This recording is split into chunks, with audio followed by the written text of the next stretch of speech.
Hi, I'm making this movie to help teach you how to make turning point questions in the Turning Point Technologies application.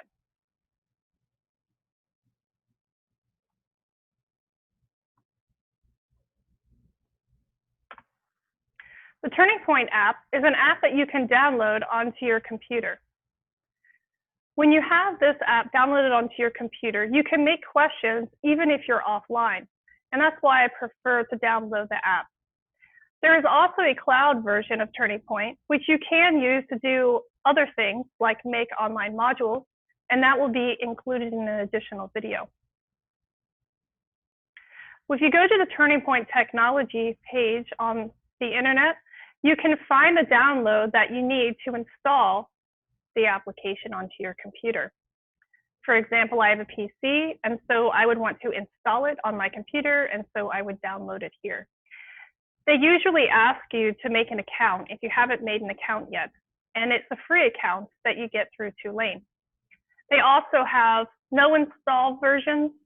There are some issues with using these no install versions, and so I kind of stay away from them. I've had faculty who try this version, and they've had difficulty when they are using their PowerPoint. And there are other download options for Mac users.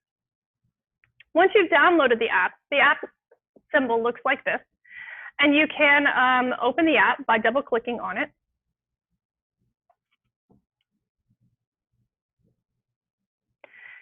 When you do open the app, it'll ask you if you want to create content offline or if you actually want to sign in so it's connected to the online version as well. If you're just making content, you can make it offline. And then if you have an existing PowerPoint, you would click Content, and then you would import a PowerPoint into your library so that you can work on it. So if I pick a PowerPoint that I want to add questions to, and I click on it, it'll tell me that it's added. And then I can click on that PowerPoint to open the application. Very often, it will tell you that PowerPoint is already open in your computer. And if it's already open, then you won't be able to open it in the app. But don't fret, there's an easy solution to this. If you click Control-Alt-Delete, you can open your task manager. And that will allow you to close the open PowerPoint program.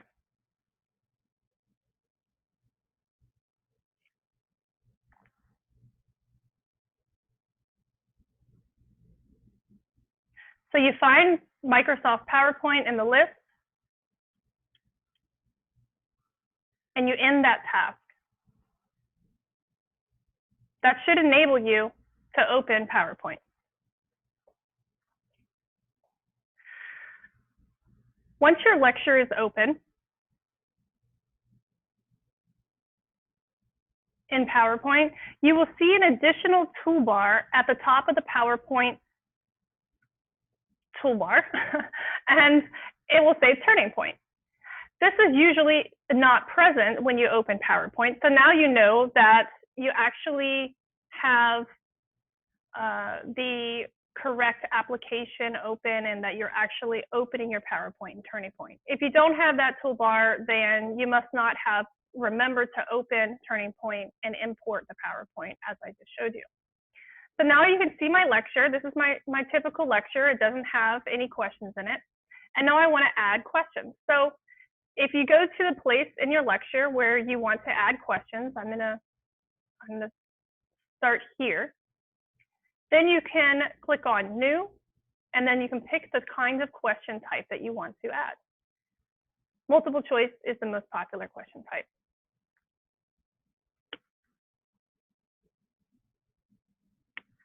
So if I go back to the editing page so that I can edit this question, I can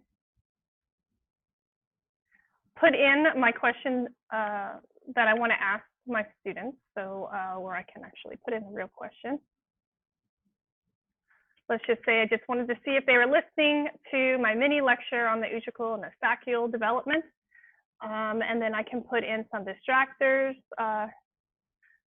put in some pretend ones Here, you can go up to 10 distractors. If you don't use these boxes, the question isn't going to work. So these boxes are pre-populated. And if you accidentally erase the box, then you might as well just insert a question over again because there's probably going to be some sort of error. When you click off the selections, this really should have changed into 2 choices, not just 1. Why did it not do that? I don't know, but you can reset the selected slide and now it's going to show you the correct number of choices. On the right side panel here, you can see that there are many options. You can change the colors of the words, the text, and the boxes and the chart if you want to. You can also change to where the answers show the whole text of the answer, or it's only going to use letters. So if you have answer choices that are very long, you might want to use letters so that it doesn't take up so much of your screen. And then when you click on the slide tab, it gives you some other options that you can select. There might be several reasons why you would want to use this panel to make changes in your question options.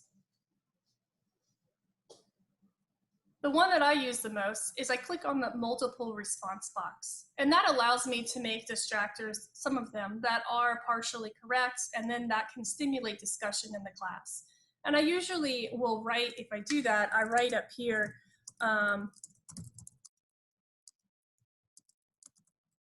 in the question to click all that applies so the students know that there may be more than one right answer. And then you have to change the response limit if you have more than one distractor. Let's say you have 4 or 5, you can change it to be the appropriate number. And if you don't click that box, then the default is that only one of the selections are correct, but it still doesn't know which one is correct. And so what you have to do down here, it shows you A and B are both distractors, is that you have to tell the application which answer is the correct answer.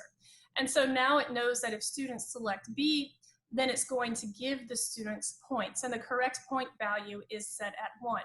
You can actually have advanced scoring where you give partial credit to different choices if you want to have questions that are a little bit harder.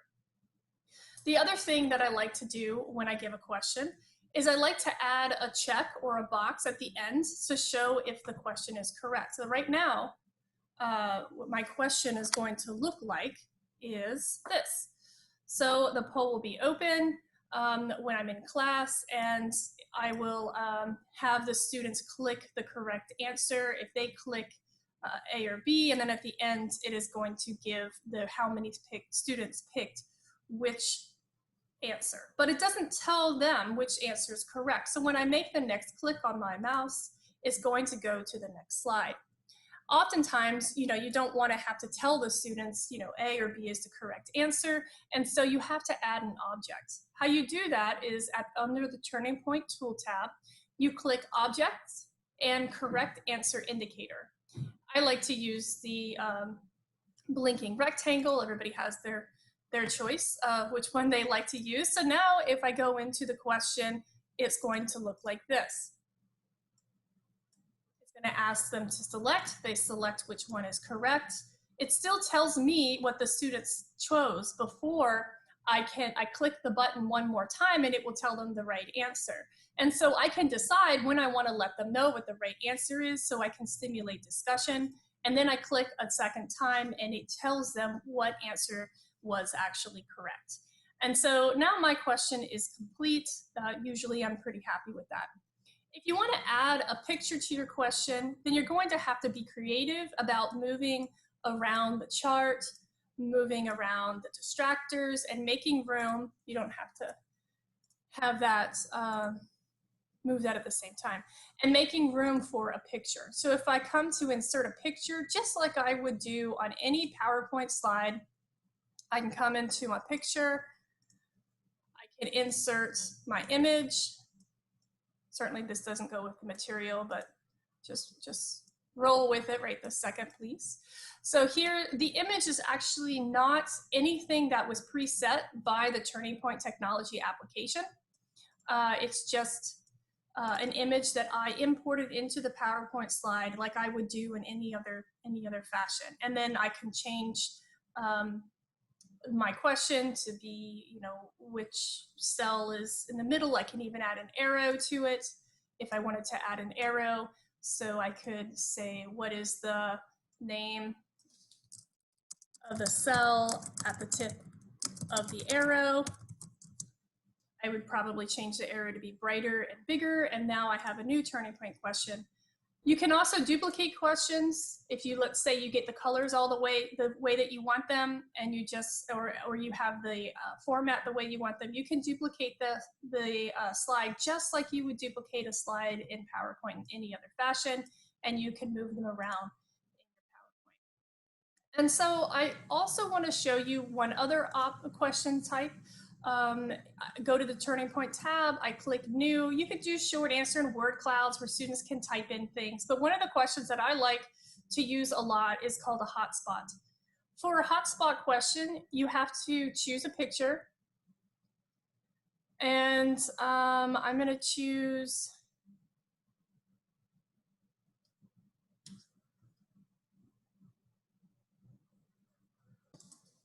that alveolar macrophage picture again. So the first thing you have to do is choose a picture, and it makes a question that looks like this. When you type in the question, you can say, click on the alveolar macrophage. Okay. And so it's very different. The students are not answering A, B, C, D. They're clicking on something. It shows up on their device. And then what you want to do over here under the slide box is you want to add what's called a hotspot. When you move that hotspot around to the correct answers, you can actually even control and copy the hotspot and pick more than one. And now it will tell the students at the end that those places are the correct answer. And so what I like about this is how the question is deployed. When you do slideshow and Turning Point, it will give you like a sample. It's not a real, you're not really answering, but it's just showing you what will happen. So if I was a student and I clicked over here, I click the button, it will show you where your students clicked on the picture, and it has the green ones being the correct ones, and it will show them where the correct answer is. So it's kind of a nice different way to ask a question than have everything multiple choice, and it also is really good for visual subjects. Okay, so those are the basics on just making Turning Point questions. Really, the design of your session is deciding where you're going to put the questions, and how many you're going to have, and what is going to be the content of the questions. When you finish, you can save your PowerPoint, and it will save it in your library, your Turning Point library. So my HBD ear lecture now has those PowerPoint questions in it. If I went to my original folder where I originally imported that PowerPoint, the questions will not be there. So the PowerPoint is now being housed in the Turning Point app, the PowerPoint that has the questions on it. But you could open the PowerPoint and you can save it anywhere you want to. If you want to save it on a thumb drive, or you want to save it directly on your computer, or you want to send it to someone, all you have to do is to save as, just like you would save as any other file on your computer. And so just to recap, you have to download the Turning Point app in order to make Turning Point questions offline on your computer, and you need to import a PowerPoint that you want to make the questions in. You can actually make a whole new PowerPoint if you want to, just directly in the app if you don't want to import a PowerPoint that you already have made. So that works as well. And any changes that you make to those questions from now on out have to be made in the Turning Point app. You can't just open the PowerPoint and make the questions without opening the app. Now, I was offline, so if I X out Turning Point, let's say I want to actually do the polling, then what I would do is open the Turning Point app, and I would have to sign in. I would have to sign in to be able to actually poll if I was in class. So instead of creating it offline, I have to sign in. It has my credentials, my Tulane email address, and then I have to put in my password for Turning Point, which you make when you make your account. And now it opens it connected to the server so that you can actually run polling. So if I went to content, the HBD ear lecture is still there. I can open it up. And this is if I actually want to run my class session.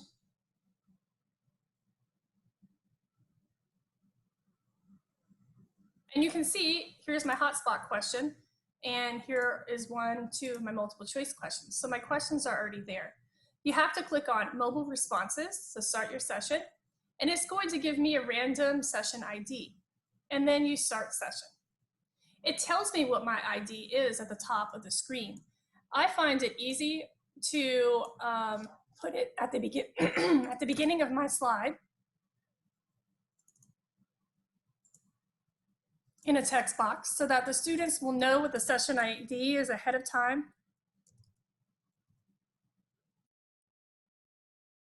And they can log in if they're just sitting there waiting for class to start.